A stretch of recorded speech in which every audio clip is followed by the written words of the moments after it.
Idaho Republican Senator James Risch is the new chair of the Senate Foreign Relations Committee. Our Nick Schifrin sat down with him today.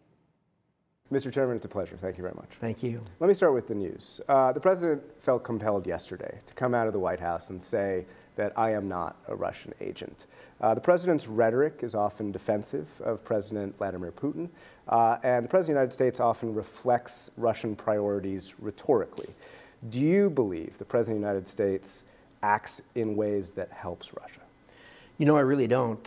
He has a list of things that he's done as far as Russia's concerned, and these are not good people that we're dealing with. And we know it. The president knows it, and we put sanctions on them. We're going to continue to do that.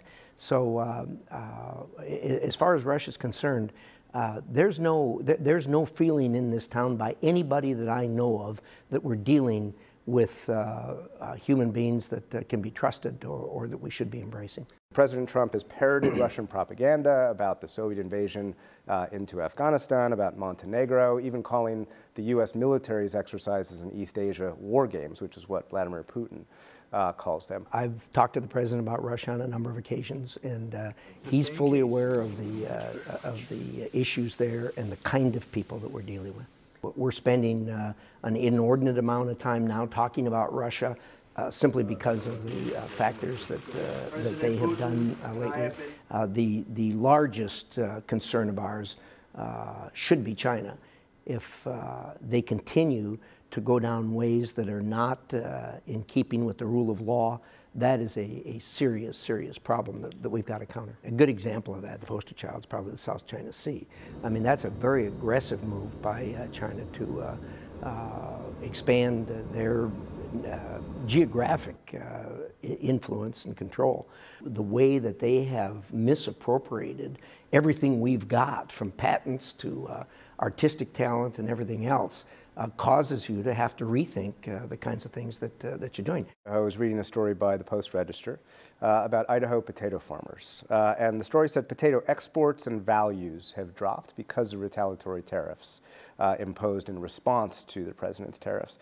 So is the president's confrontational stance on trade worth it if it causes short-term pain for your constituents? Well, there's always short-term pain when you're elbowing to get a leg up on the opposition. Look, my family's in the ag business. We're in the same position, and the markets in agriculture wax and wane. In this particular case, the pain that's being felt is significantly more in China than it is in the United States right now. I want to move to the Middle East. Should the United States withdraw from northern and northeast Syria? I think that the rollout of this was done on Twitter as opposed to a deep, in-depth paper on the position. Should it have been done differently? Look, the president understands that we can't leave the Kurds behind, and he's been very vocal on that in recent days.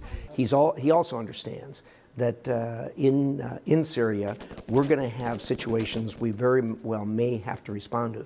We have to have platforms to respond to it from, and we have those platforms in adjacent countries. That's correct, and that'll work. The #1 goal has been to destroy ISIS. Correct. And the withdrawal plan requires Turkey to go in and help with that effort or complete that effort. Turkey has called Syrian Kurds, the U.S. partner whom you mentioned, terrorists.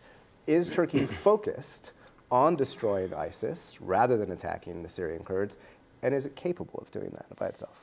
The Turks, in my judgment, are not as sophisticated as they should be in dealing with the Kurds. They paint all the Kurds with the same brush.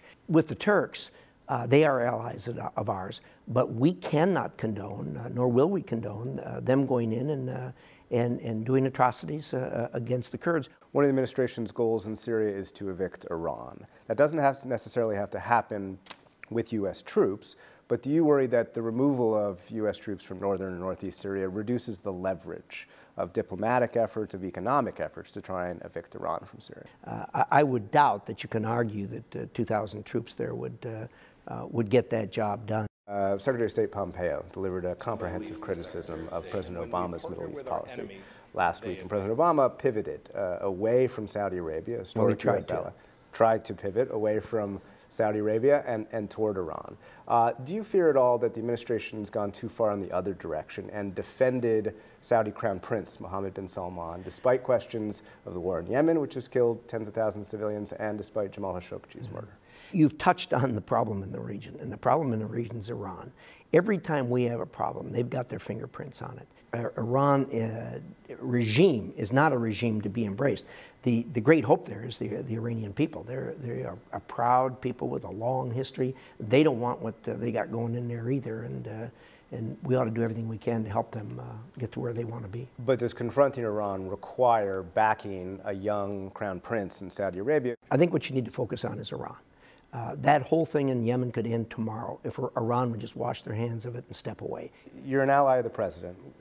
Your predecessor was more critical of the president. Do you see your role as conducting oversight on the president's foreign policy or enacting some of the president's agenda or something else? Look, I want to work with the president.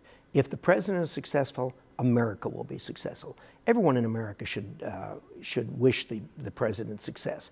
Like all things, some things we agree on, other things we don't agree on. But when you have issues on these kinds of things, they are best resolved one-on-one and not arguing on the front page of the newspaper. Now, your colleagues in the media would disagree with that, but we've been very successful in Idaho as far as operating our state, and we've done it by trying to resolve things personally, and I'll work on that with the President of the United States. Chairman Risch, thank you very much. Thank you.